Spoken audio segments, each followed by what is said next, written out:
Hello students. So last class में हम लोगों ने देखा कि सॉल्यूशन के दो कंपोनेंट्स है। कौन कौन से? The first one is solute and second one is solvent. आज हम लोग पढ़ने वाले हैं what do mean by concentration of solution. ठीक है, सबसे पहले हम लोग कंसीडर करते हैं what do you mean by saturated solution. अब हमारे पास में सॉल्यूशन है, सॉल्यूशन के दो कंपोनेंट्स हैं। The first one is solute and second one is solvent. ठीक है, so solute plus solvent is equal to solution. ठीक है, अब मेरे पास में क्या है? सॉल्यूशन है which is comprise of solute and solvent. ठीक है, सो पर्टिकुलरली कोई भी सॉल्यूशन में दो चीजें हैं, एक है solvent that is in major quantity and minor quantity में दैट इज सोल्यूट। ठीक है, अब ये जो सॉल्वेंट है, सॉल्वेंट हम लोग मान के चलते हैं हमारे पास में है वाटर। सॉल्वेंट बोले तो हम लोग ले रहे हैं वाटर एंड सोल्यूट बोले तो सॉल्ट। ठीक है, सोल्यूट सॉल्ट है एंड सॉल्वेंट वाटर है। ठीक है, सो ये बीकर है, बीकर में हम लोग फिल कर रहे हैं वाटर। ठीक है, अब इसके अंदर हम लोग क्या ऐड करने वाले? सॉल्ट। क्या ऐड करने वाले? सॉल्ट।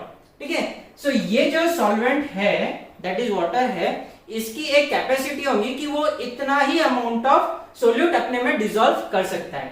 ठीक है, सो ये जो वाटर है इसकी सर्टेन कैपेसिटी होगी कि ये सर्टेन अमाउंट ऑफ सोल्यूट ही अपने में डिसॉल्व कर सकता है।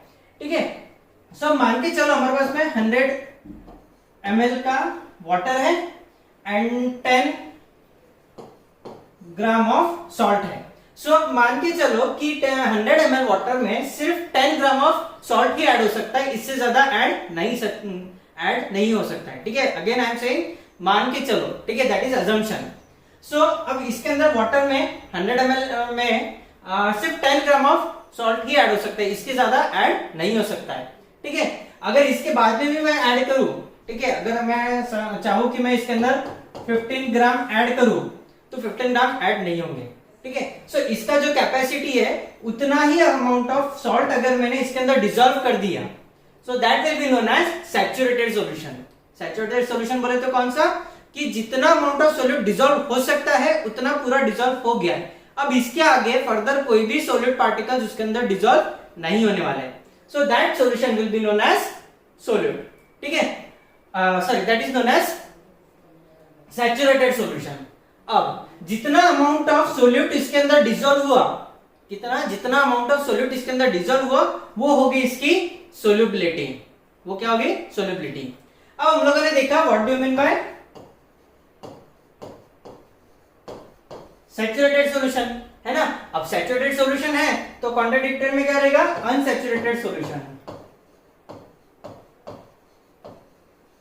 सैचुरेटेड सॉल्यूशन बोले तो जितना अमाउंट ऑफ सोल्यूट डिसॉल्व हो सकता है उतना डिसॉल्व हो गया, so that is saturated solution. अब जितना अमाउंट, अब मान के चलो इसमें कितना है? 10 ग्राम ही डिसॉल्व हो रहा है, 10 ग्राम से ज्यादा डिसॉल्व नहीं हो सकता। अगर ये हम लोगों ने 10 ग्राम की जगह पे हम लेते हैं 8 ग्राम्स, 10 ग्राम की जगह पे क्या लेते हैं हम लोग? 8 ग्राम्स, तो क्या हो गया कि वो सैचुरेटेड सॉल्यूशन नहीं रहेगा। क्यों? बिकॉज जितना चाहिए उतना नहीं है, so that will be known as unsaturated solution. ठीक है, is it clear with everyone? Okay, so अब हम लोग क्या करते हैं, इनकी डेफिनेशन देख लेते हैं। The first one is saturated solution. At any temperature a solution that has dissolved as much as solute as it is capable of, as it is capable of मतलब जितनी उसकी क्षमता है उतना पूरा सोल्यूट अगर डिसॉल्व हो गया है, so that will be known as saturated solution. ठीक है, and the amount of solute present in saturated solution. अब ये सॉल्यूशन में, सैचुरेटेड सॉल्यूशन में जितना अमाउंट ऑफ सोल्यूट है that will be known as its solubility. That will be known as its solubility मतलब जितना अमाउंट ऑफ सोल्यूट डिसॉल्व हुआ है दैट इज। ठीक है, and the last one is unsaturated solution. That is the amount of solute present in the solution is less than, that is less than its saturation level. That will be known as unsaturated solution. ठीक है, अब what do you mean by concentration of solution? Concentration of solution बोले तो it is the amount of solute present in given amount of solution. ठीक है, amount of solute present in given amount of solution और the amount of solute dissolved in given mass और volume of solvent, that will be known as concentration of solution. अब ये जो concentration of solution है, इसका express करने के हमारे पास में कई फॉर्मूलेज हैं। The first one is concentration of solution is equal to amount of solute upon amount of solution. जितना अमाउंट ऑफ सोल्यूट है डिवाइडेड बाय जितना अमाउंट ऑफ सॉल्यूशन है। सॉल्यूशन बोले तो क्या, that is equal to solute plus solvent. Solute plus solvent is equal to solution. ठीक है, या फिर दूसरा फॉर्मूला है concentration of solution is equal to amount of solute upon amount of solvent. This is another example for calculating concentration of solvent solution. Okay, again we can express this concentration of solution by the first one is mass by mass percentage of solution. इसमें हम लोग क्या कर रहे हैं, हम लोग percentage निकालेंगे। Formula being same, mass of solute upon mass of solution multiplied by 100. That means it will be expressed in percentage. Simple. Okay. Second one is mass by volume. Percentage of solution is equal to mass of solute upon volume of solution. यहाँ पे हम लोग क्या कर रहे हैं, mass by volume. ठीक है, so that means हम लोग क्या कर रहे हैं, mass of solute upon volume of solution. हम लोगों ने बोला ना mass by volume. Again multiplied by 100, it will be expressed in percentage. Simple. Okay, अब हम लोग क्या करते हैं, इस पे बेस्ड एग्जांपल्स देखेंगे। The first one is a solution contains 40 grams of common salt in 320 gram of water. Calculate concentration in terms of mass by mass percentage of solution. Mass by mass percentage of solution. ठीक है, solution is equal to mass of solute plus mass of solvent. ठीक है, यहाँ पे 40 grams of common salt dissolve हो रहा है किसमें, 320 ग्राम ऑफ वाटर में। दैट मीन्स यहाँ पे मास ऑफ सोल्यूट कितना हुआ, 40 ग्राम्स। फिर mass of solvent water that is equal to 320 grams. अब हमें कैलकुलेट करना है mass by mass percentage of solution. तो हमें क्या निकालना पड़ेगा, mass of solution. So mass of solution is equal to mass of solute plus mass of solvent, that will be equal to 360 grams, है ना। ओके, और हमारा फॉर्मूला क्या था, mass percentage of solution is equal to mass of solute upon mass of solution into 100। फिर हम लोगों ने वैल्यू सब्स्टिट्यूट किए, 40 upon 360 into 100, that will comes equal to 11.1%। ठीक है, so mass percentage of solution is 11.1%। कितना सिंपल न्यूमेरिकल था, just हमें वैल्यू सब्स्टिट्यूट करनी थी एंड आंसर फाइंड आउट करना था। ठीक है, okay. Second one is a solution of glucose has been prepared by dissolving 5 gram of glucose in 95 grams of water. What is mass percentage of glucose in the solution. यहाँ पे क्या लिखा है, solution, that means हमें लेना पड़ेगा mass of solution. हमें मास of solution given है क्या, नहीं, लेकिन हम लोग कैलकुलेट कर सकते हैं मास of solute plus mass of solvent. ठीक है, so mass of solute glucose कितना है, 5 ग्राम है। मास ऑफ सॉल्वेंट वाटर कितना है, 95 ग्राम है। तो हम लोग इस पे से मास ऑफ सॉल्यूशन कैलकुलेट कर सकते हैं क्या, very simple, mass of solution is equal to mass of solute plus mass of solvent. ठीक है, so that will come equal to 100 grams. अब हमें क्या बोला है, what is mass percentage of glucose in solution. Solution बोलने के बाद में हम लोग लेंगे mass percentage of solution is equal to mass of solute upon mass of solution into 100। Value substitute करेंगे, 5 अपॉन 100 इनटू 100।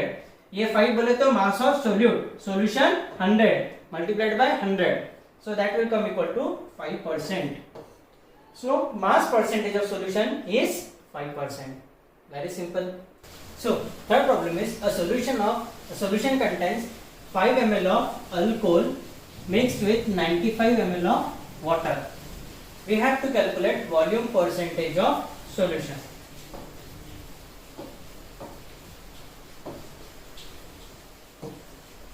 ठीक है. So here volume of solute, that means volume of alcohol, and volume of alcohol is 5 ml. Second is volume of solvent is equal to 95 ml of water.